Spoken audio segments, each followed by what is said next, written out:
This is the last of our videos for the space or astrophysics topics for Edexcel A-level, and we are going to be looking at the final parts of the puzzle, how the origin and the nature of the universe was discovered. And to do that, we first have to introduce this idea of Doppler effect. Now, we've seen the Doppler effect in GCSE, but let's just go through it briefly. If you have an object emitting any kind of wave, and let's suppose to start with, to make life easy for ourselves, it's emitting sound. It emits those waves in all directions, outwards, and so they have a constant frequency and therefore a constant wavelength, assuming that the speed of the wave is the same. Now you can measure the wavelengths by looking at the distance between these wavefronts. So you can see that as the sound moves out from this stationary source, the wavelength is constant, the distance between the wavefronts is constant.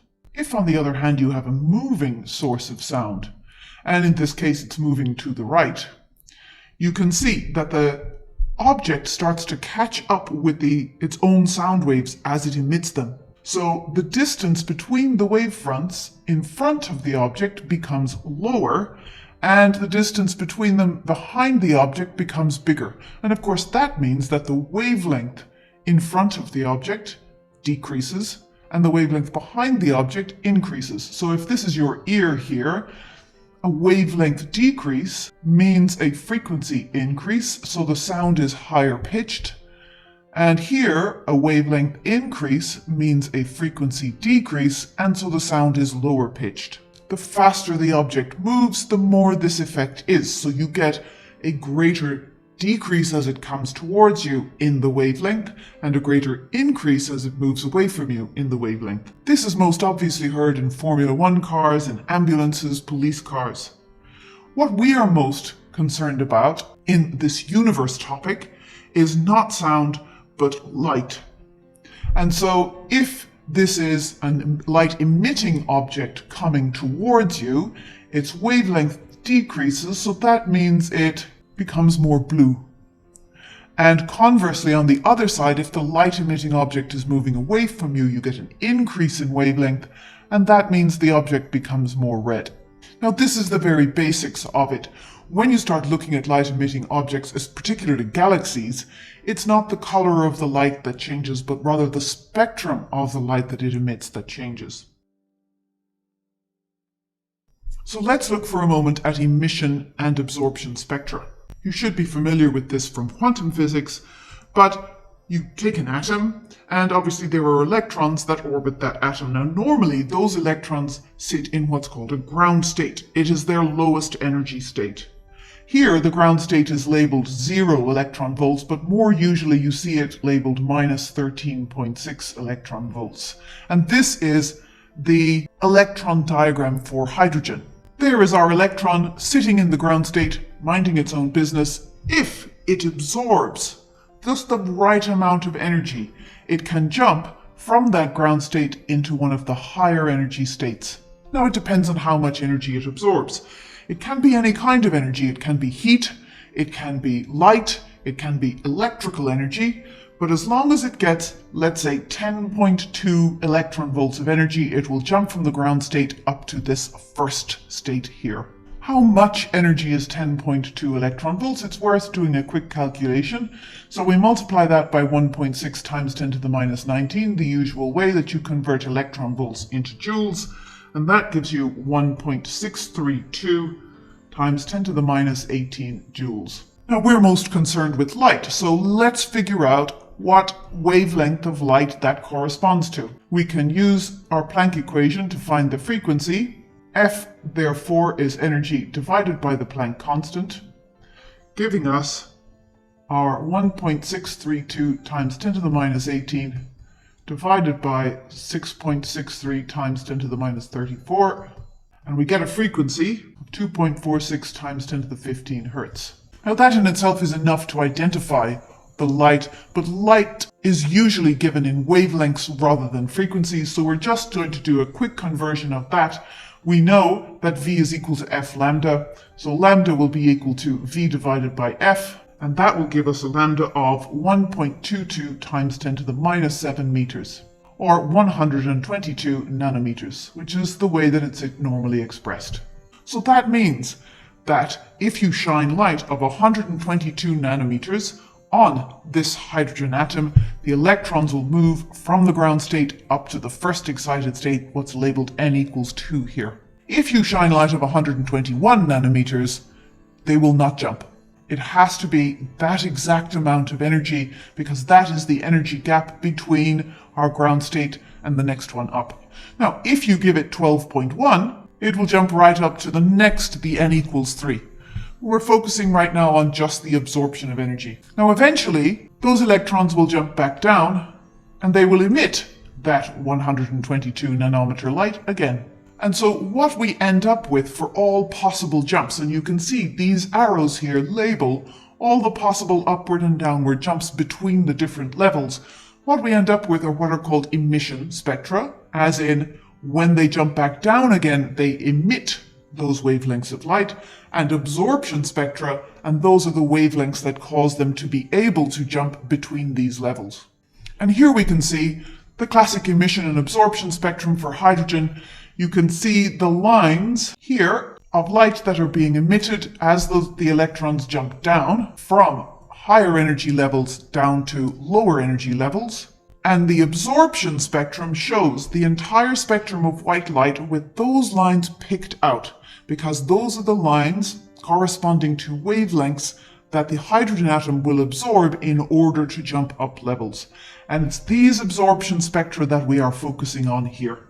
This is the full absorption spectrum of the sun. Now what happens is the light is produced from fusion in the core of the sun. But around the outside you've got an outer shell of all different elements. And the light that's emitted from the core has to pass through those elements before it is released. So let's suppose you had a hydrogen atom right there. That hydrogen atom is going to absorb hydrogen's particular lines that we saw in the previous diagram. Its electrons will absorb the wavelengths corresponding to those lines and jump up between the various levels. And all possible jumps will be made. The hydrogen atom then, of course, re-emits all that light, but it re-emits it back in all directions. So the direction coming towards you, standing over here, is much less than the original light would have been. So it looks like a dark line to you. We think of the light from the sun as being white light made up of all the colors. In fact, the spectrum of the sun is missing a large number of wavelengths, or they're very dim because of this absorption by elements contained around the sun. And these absorption spectra are super useful because this is what astronomers are looking for in terms of the Doppler effect. Here we can see on the top is the absorption spectrum of an element as taken in the lab. So you can look and see these are the wavelengths that are absorbed by this particular element when you shine white light through them. When you look at a similar spectrum from a galaxy in the universe, you'll see that all of the pattern is still the same.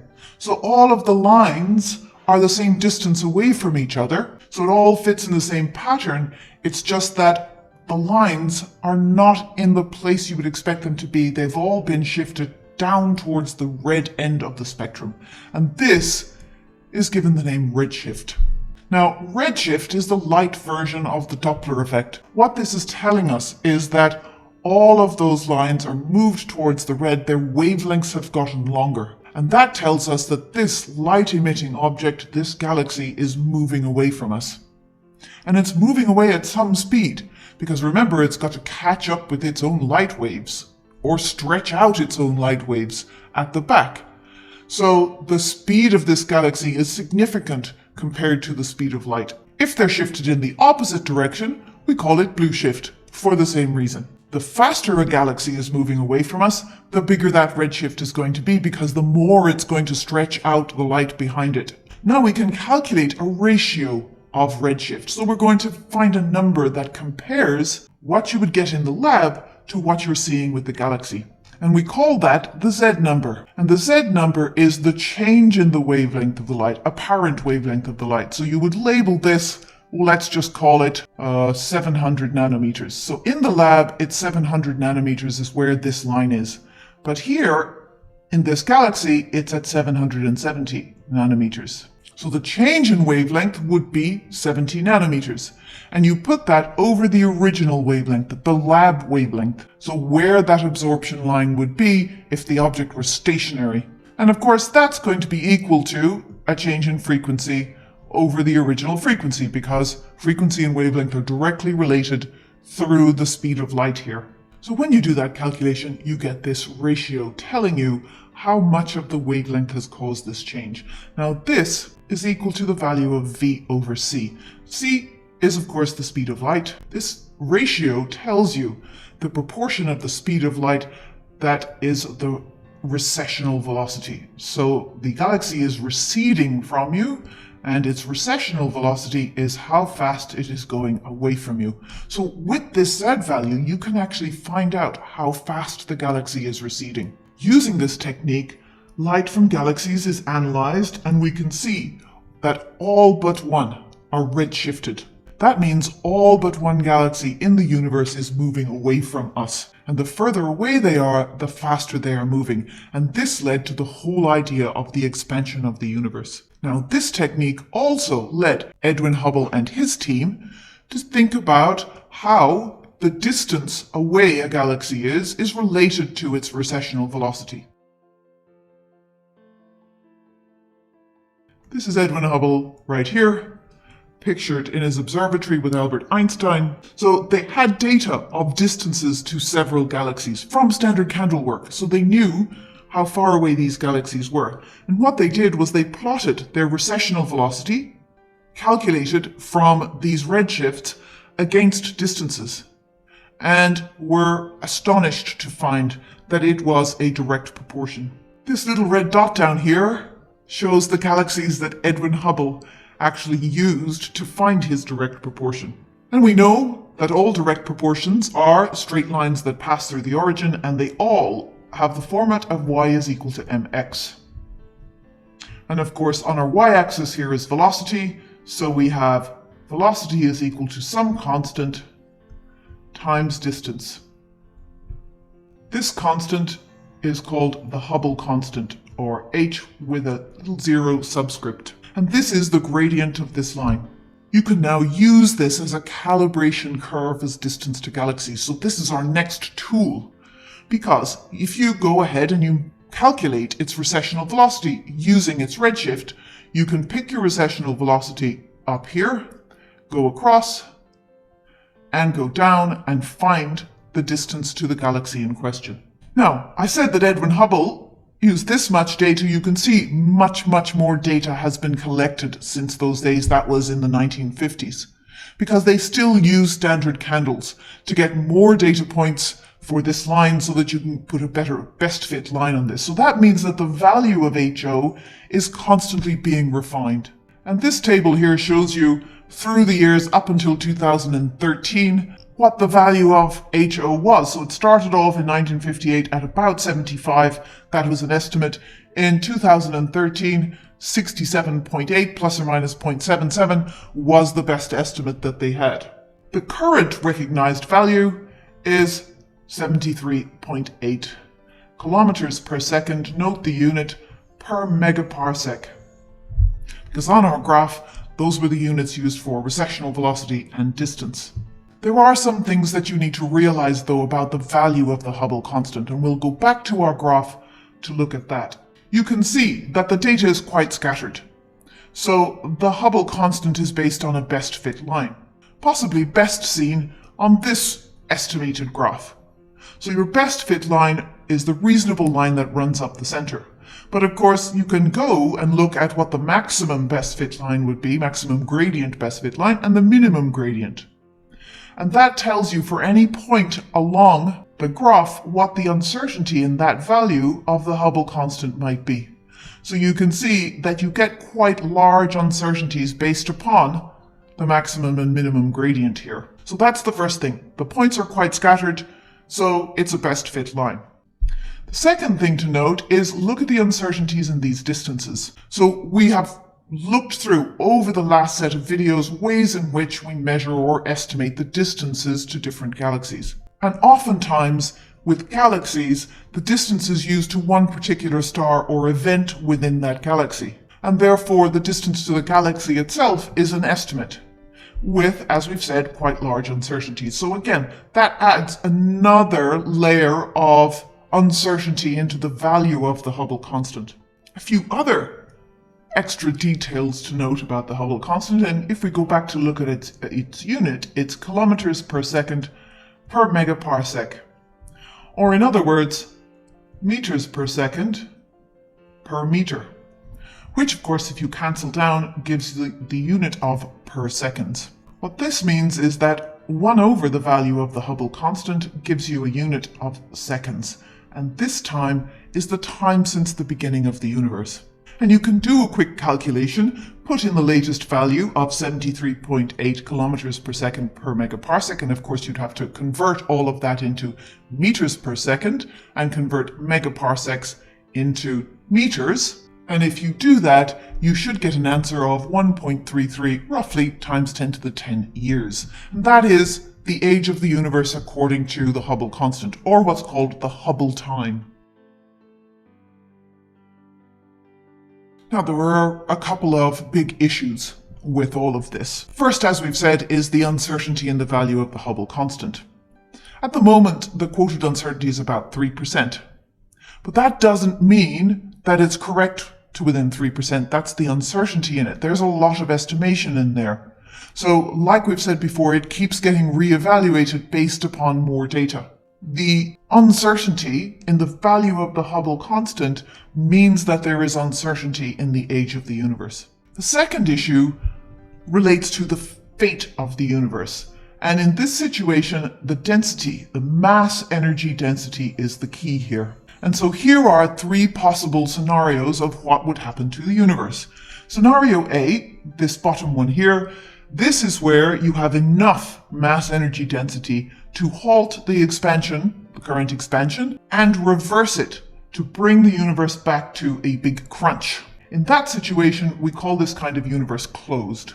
Scenario number 2 is where you have just the right amount of density to halt the expansion, bring the universe to a maximum size, but not enough to start pulling it back together again. And just the right amount of density is called the critical density of the universe. And then finally, our scenario number 3 is that in which you have enough to slow the expansion, but not halt it. So the universe keeps on expanding, it's just not expanding at the same rate as it is now. And so we never actually come to a maximum size, nor does the universe start to become smaller. And that's the open universe. Now currently, we don't know which of these scenarios is correct. And also, interestingly, in this diagram you'll see that the time since the beginning of the universe is different depending upon which universe it is. Because this diagram defines now as not being time since the beginning of the universe. Now is the size of our universe now. The radius of the universe, if you like. And so depending on which scenario it is, it will have taken different times to get to that radius. There are other diagrams that you might see where now is defined as time since the beginning. And in that case, all 3 scenarios would start from the bottom corner of the graph. So just take a moment, if you see this, to look at which definition of now they're using. This, of course, also contributes to the uncertainty, or rather the lack of certainty, into when the universe began. Because although we have Hubble constant that tells us the number of seconds, we know there's doubt built into that, and also there's going to be doubt of the time since the beginning because of this lack of knowledge of which universe we're living in. Because, again, it depends on the mass energy density. And there are a lot of particles in the universe that we barely know anything about, like neutrinos. Or we don't know anything about, like dark matter. Dark matter is matter that does not interact with electromagnetic radiation, and that makes it particularly tricky for us because we are more or less dependent at the moment on detecting things based upon their interaction with electromagnetic radiation. So because dark matter does not do that, we have no way currently of measuring how much of it there is. We do suspect there is a lot of it because of the gravitational effects that it has. Just like visible matter, it has mass and therefore has gravitational effects. And light is affected by gravitational pull. So we can see what's called gravitational lensing in the universe, and that is where we can see light being bent on its path by something which is not visible to us. The critical density of the universe is estimated to be 1 × 10⁻26 kilograms per meter cubed, which doesn't sound like very much, but let's remember a lot of the universe is very empty. At the moment, our visible matter, the matter we know of only accounts for about 2% of that. However, the latest ideas are that we are in fact in a closed universe, and that the other 98% will be accounted for by dark matter. It's just a matter of finding the evidence for that now.